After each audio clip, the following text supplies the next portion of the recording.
مومنون جو سورہ ہے جس کی شروعات ہے، رب ذوالجلال یوں فرماتا ہے قد افلح المؤمنون، ایمان والے کامیاب ہو گئے، کامیاب ہوں گے نہیں، ہو گئے۔ تحقیق کے بے شک ایمان والے کامیاب ہو گئے۔ آپ سوال کریں گے ایمان والے کامیاب ہو گئے تو پھر ہم کون لوگ ہیں جو ناکام پڑے ہوئے ہیں؟ ہماری کامیابی کہاں ہے جو قرآن کہہ رہا ہے؟ اللہ تعالیٰ کامیاب مومنین کس کو کہہ رہا ہے؟ پہلی چیز نمازوں کی پابندی، دوسری چیز بے حیائیوں سے بچنے والے، تیسری چیز زکوٰۃ کو صحیح ادا کرنے والے، آگے ایک بہت بڑی چیز آ رہی ہے۔ اللہ فرماتا والذین هم لفروجہم حافظون، وہ مومن کامیاب ہیں جنہوں نے اپنے شرمگاہوں کی حفاظت کی۔ یہ بہت ہی امپورٹنٹ چیز ہے ہماری زندگی میں۔ اللہ کے نبی صلی اللہ علیہ وسلم نے ایک حدیث پاک میں یوں ارشاد فرمایا من یضمن لی ما بین الیتیہ وما بین لحییہ اضمن لہ الجنہ او کما قال النبی صلی اللہ علیہ وسلم، جس نے مجھے دو چیزوں کے حفاظت کی ضمانت دے دی میں اس کے جنت میں لے جانے کی ضمانت دیتا ہوں۔ پوچھا وہ کون سی دو چیزیں؟ حضور فرماتے ہیں ایک وہ جو دو جبڑوں کے بیچ میں ہے زبان، اور دوسری وہ جو دو رانوں کے بیچ میں ہے شرمگاہ۔ اللہ کے نبی صلی اللہ علیہ وسلم نے فرمایا کوئی بھی بندہ یہ دو چیزوں کی حفاظت کی مجھے ضمانت دے دے میں اس کو جنت میں لے جانے کی ضمانت دیتا ہوں۔ اضمن لہ الجنہ، میں لے کے جاؤں گا۔ یہ دو چیزیں ہلاکت میں ڈالتی ہیں انسان کو۔ زبان یا تو بے حیائیاں ایسی کرواتی، کئی لوگوں کے دل اس سے چھلنی ہو جاتے ہیں، زخمی ہوتے ہیں۔ زبان سے ہی تو بہت سارے معاملات ہوتے ہیں۔ دیکھیں شریعت کے بھی کئی احکام زبان پر رکھے گئے ہیں۔ آپ اسلام میں داخل ہو رہے ہیں اسی زبان سے کلمہ طیبہ پڑھ کر کے، آپ نکاح کے بندھن میں بندھ رہے ہیں اسی زبان سے قبلت کہہ کر کے، اور یہی زبان ہے جب تم سے کفر کروا دے تو اسلام سے بھی نکال دے گی۔ یہی زبان ہے جب لفظ طلاق نکال دے تو تمہاری بیوی کو ہمیشہ کے لیے نکال دے گی۔ زبان ہے بڑے بڑے کام کر جاتی ہے، زندگیاں ادھر سے ادھر ہو جاتی ہیں، اور اسی زبان کو حضور نے فرمایا یہ تمہیں جنت میں بھی لے جائے گی اور دوزخ میں بھی لے جائے گی۔ دونوں چیزیں کر سکتی ہے یہ زبان۔ دیکھنے میں بہت ہلکی ہے، اور اسی لیے ایک روایت میں یہ ہے کہ جیسی صبح انسان اٹھتا ہے اس کے تمام اعضاء، ہاتھ، پیر، آنکھ، کان، ناک، سب زبان کے پاس ادب سے کھڑے ہوتے ہیں اور کہتے ہیں اے زبان تو تمام مومنین کے سامنے دو، مومنین کو گواہ بناؤ ان کی سزا کا۔ یہ عبرت کے لیے سزا دی گئی ہے، یہ اسلامی سزا یہ کس کے لیے ہے؟ غیر شادی شدہ کے لیے۔ شادی شدہ ہو تو کہا گیا پتھروں سے ہلاک کرتے ہیں، رجم۔ اسلام میں یہ دو سزائیں ہیں زنا پر۔ زنا ہے کیا چیز؟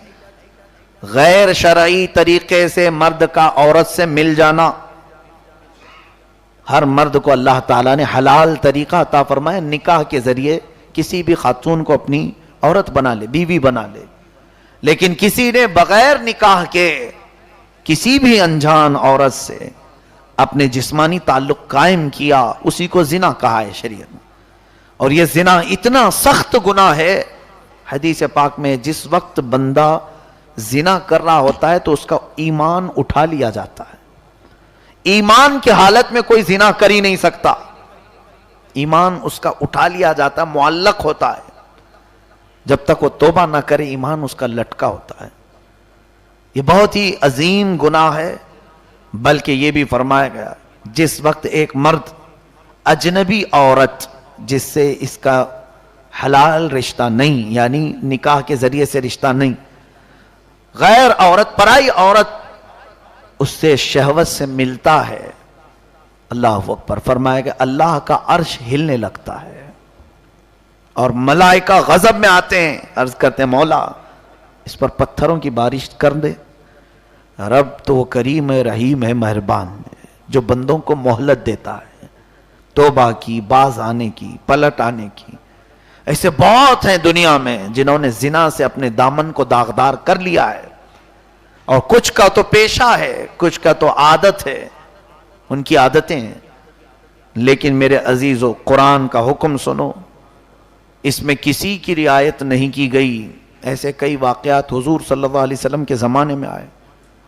ایک خاتون تھی، وہ حضور صلی اللہ علیہ وسلم کے زمانے میں آئی، پوچھا کہ یا رسول اللہ صلی اللہ علیہ وسلم مجھ سے زنا ہو گیا ہے، کیا کروں؟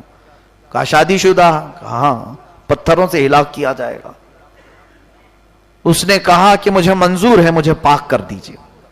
وہ خواتین تھی اس زمانے کی، انہیں ڈر تھا کہ آخرت میں کیا سزا ہوگی۔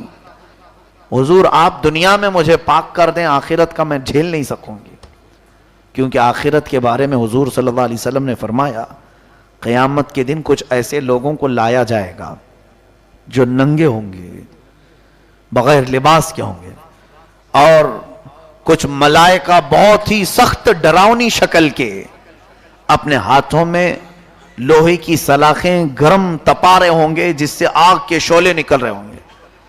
وہ لوہے کی سلاخیں تیزی سے لا کر ان کی شرمگاہوں میں ڈالیں گے، جس سے وہ پوری چیخ ایسی ماریں گے کہ اہل محشر ہلنے لگیں گے، سب ڈر جائیں گے، اور پوچھا جائے گا یہ کون لوگ ہیں جن کو اتنی سخت سزا دی جا رہی ہے محشر میں؟ کہا جائے گا یہ وہ لوگ ہیں جو اپنی شرمگاہوں کی حفاظت نہیں کرتے تھے، یہ زنا کرنے والے لوگ ہیں۔ قیامت کے دن ان کو سخت اذیت میں، اور پھر یہاں تک کہ فرمایا ایک حدیث پاک میں ان کی شرمگاہوں سے اتنی تیز بدبو نکلے گی کہ جہنم پناہ مانگنے لگے گا، اے اللہ ان کی بدبو سے مجھے اذیت ہو رہی ہے۔ یہ زنا والوں کی کے انجام قیامت کی۔ مختصر سی لذت کے لیے لوگ اپنی تمام روایات چھوڑ دیتے ہیں، اپنی انسانیت بھول جاتے ہیں، اپنے تمام خوف و خشیت و ایمان عقیدہ سب بھول جاتے ہیں تھوڑی سی لذت کے لیے، جبکہ اللہ تعالیٰ نے تمہیں حلال طریقہ رکھا ہے، دیا ہے، اور ابلیس لعین چاہتا ہے کہ تم حرام طریقے سے حاصل کرو۔ دیکھو کیا دنیا میں اللہ چور کو رزق نہیں دیتا؟ رزق تو اسے بھی مل رہا ہے اور تمہیں بھی مل رہا ہے، لیکن فرق دیکھو، اس کا جو رزق آتا ہے چوری کر کے وہ حرام طریقے سے، اور تمہارا کما کر کے آ رہا ہے۔ یعنی مولا تعالیٰ نے راستے تو سب رکھے ہیں، یہ تم اپنے ہاتھ سے کرتے ہو۔ ایک بندہ ہے خوبصورت عورت لڑکی کو اپنی بیوی بنایا نکاح کے ذریعے سے، کام وہ بھی وہی کرتا ہے، اس کے ساتھ زندگی گزار رہا ہے۔ اور ایک وہ ہے جس نے نکاح نہیں کیا، چپکے سے چوری سے دوسری خاتون کے ساتھ اپنے جسمانی تعلق قائم کیا۔ ہونا تو وہی ہے، لیکن دونوں میں اتنا بڑا فرق ہے کہ زانی پر اللہ اور اس کے فرشتے اور نبیوں کی لعنت ہے، اور نکاح والے کے متعلق اللہ اکبر حدیث پاک میں ہے جس نے اپنی بیوی کو ایک لقمہ بھی کھلائے اسے صدقے کا ثواب دیا جائے۔ اور پھر ان دونوں کی زندگی پر فرشتوں کی رحمتیں، اور انہیں کہا جائے گا مبارک ہو تمہیں، تم نے اپنے فرج کی، اپنے شرمگاہ کی حفاظت کر لی۔ اور میرے آقا فرماتے ہیں جس نے نکاح کیا اس نے اپنا آدھا ایمان بچا لیا، آدھا ایمان بچا لیا۔ تو وہ خاتون آئیں حضور کے پاس، کہا زنا ہو گیا ہے۔ حضور نے فرمایا تمہیں معلوم ہے زنا کی سزا؟ کہا ہاں۔ ہوش و حواس میں کہہ رہی ہو؟ کہا ہاں۔ اب حضور صلی اللہ علیہ وسلم کی رحمت کاملہ تو دیکھیں، حکم تو یہ تھا کہ زانیہ کو بھی پتھروں سے ہلاک کر دیا جائے۔ حضور نے پوچھا کہ تیرے پیٹ میں بچہ پل رہا ہے؟ کہا ہاں، حمل سے ہوں۔ کہا جا، جب بچہ ہو جائے تب آنا۔ پورے 9 مہینے کے بعد پھر وہ خاتون آئی، بچے کی ولادت ہوئی، چھوٹا سا بچہ لے کر کے پھر آئی۔ جسے گناہ کا احساس ہوتا ہے وہی تو آئے گا، نہیں تو کتنے تو چھپ کر کے کیا کیا کر گئے پتہ ہی نہیں کسی کو۔ اور ان سب کے لیے اللہ دردناک عذاب رکھا ہے۔ کس کو چھپاؤ گے؟ کہاں جاؤ گے؟ اللہ تو فرماتا ہے انا للہ و انا الیہ راجعون، یہی تم کہو ہم اللہ کے لیے اور اسی کی طرف لوٹنے والے ہو۔ اور پھر کئی جگہ قرآن میں فرماتا ہے ثم الینا ترجعون، تم پھر ہماری طرف پلٹائے جاؤ گے، تمہیں ہماری طرف لایا جائے گا۔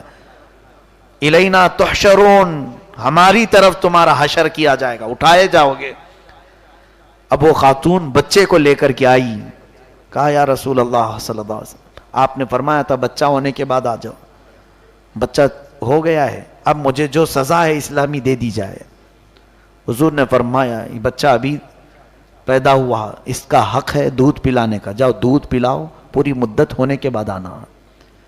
2 سال وہ دودھ پلائی بچے کو, پھر اپنے بچے کو لے کر حضور کے پاس آئی اور کچھ چیزیں سامنے لے کر کے آئیں, پھول اور کچھ کوئلے آگ کے, اور اس بچے کے سامنے رکھے تو بچہ پھول اٹھانے لگا, کہنے لگی یا رسول اللہ صلی اللہ علیہ وسلم, اب میرا بچہ غلط اور صحیح کو پہچاننے کے قابل بھی ہو گیا ہے, دودھ تو چھوڑ ہی چکا ہے, اب یہ میرے بغیر بھی رہ سکتا ہے, لہذا مجھے پاک کر دیا جائے, مجھے اب پاک کر دیا جائے جو مجھ سے گناہ ہوا.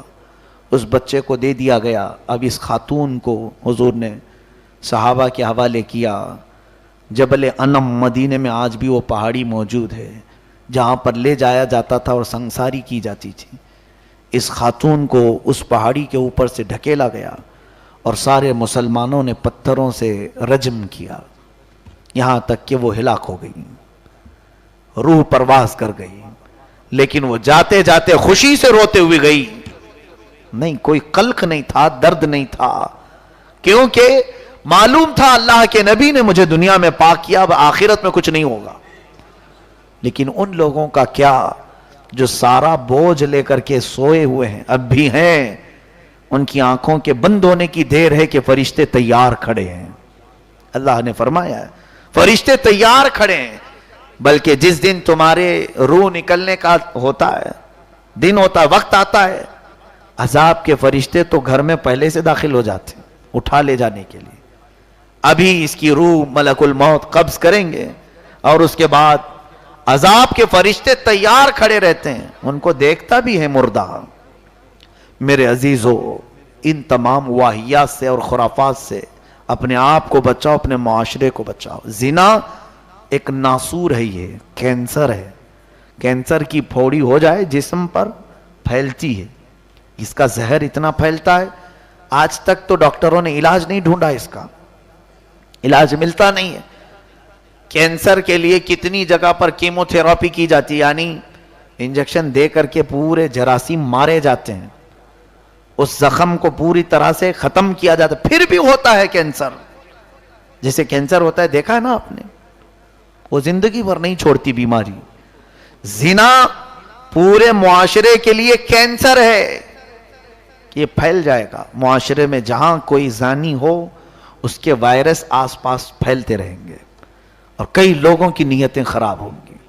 اسی لیے تو سزا کا حکم ہوا نا, ورنہ تو حضور صلی اللہ علیہ وسلم رحمت للعالمین ہے, یہ فرما دیتے زنا ہوا ہے نا, اس کو نکالو, دوسرے شہر بھیج دو, کہیں دوسری جگہ بھیجو. نہیں, اس کے اندر اب وائرس آیا ہوا ہے, وہ جہاں رکے گا آس پاس کے ماحول کو خراب کرے گا, لوگوں میں وہ بیماری پھیلے گی.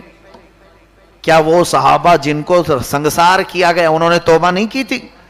توبہ کیا, اس کے باوجود سزا دی گئی. کیوں؟ اس لیے کہ دوسرے لوگ محفوظ رہیں, دوسروں میں یہ بیماری ٹرانسفر نہ ہونے پائے. آج ہمارے حالات جو بگڑے ہوئے ہیں, ہمارے گھروں کی عزتیں سلامت کیوں نہیں؟ اس لیے کہ ہماری دوستیاں, ہمارے تعلقات ایسے زانیوں سے ہیں, ایسے بدکاروں سے ہمارے کھلے تعلقات ہیں, بہت سارے گہرے تعلقات ہیں. ان کے ہاں ہمارا جانا, ان کے ہاں ان کا ہمارے ہاں آنا, ہم ان کو یہ بھی نہیں سمجھتے کہ اس نے گناہ کیا, اس لیے گناہ میں برابر کے شریک مانے جاؤ گے. جس وقت اللہ کا عذاب آئے گا اس میں سارے لوگوں پر عذاب آئے گا. اچھوں کو الگ نہیں کیا جائے گا اٹھا کر کے, بلکہ ان کے ساتھ پیسا جائے گا. کیونکہ تمہارا قصور کیا ہے؟ یہ دیکھ کر کے خاموش رہتے تھے, ان کے ساتھ دوستی رکھتے تھے. اور یہ ایک بات میں نے اس سے قبل بھی کہا ہے, سود خور, زانی, جواری ہمارے محلے میں پنپتے ہیں. ان کو سدھرنے کا موقع کیوں نہیں ملتا؟ جانتے ہیں اس کا سب سے بڑا سبب آپ ہیں, ہم ہیں. اس کو ہم سدھرنے کا موقع کیوں نہیں دیتے؟ ہم ہیں. اگر سارے لوگ اس سے سلام کلام بند کرتے اور رشتے ناتے دور کر لیتے, اسے احساس ہوتا کہ ہاں میں تو کچھ غلط کر رہا ہوں, سارے لوگ مجھے چھوڑ چکے ہیں, کوئی مجھ سے بات نہیں کر رہا ہے, کیا میں اتنا حقیر ہو گیا ہوں؟ توبہ کر لیتا اور سارے لوگوں سے ملنا شروع کر دیتا. یا نہیں, ہم تو اس کے گناہ کو چھپا دیتے ہیں اور ہمارے تعلقات جو کہ تو ہیں, تو اسے ایسا لگنے لگتا ہے میں جو کر رہا ہوں غلط تھوڑی نہ ہے. دیکھو میرے تو سب ساتھی لوگ اتنے اچھے اچھے لوگ, نمازی بھی میرے دوست ہیں بھائی, میں غلط تھوڑی نہ کر رہا ہوں کچھ.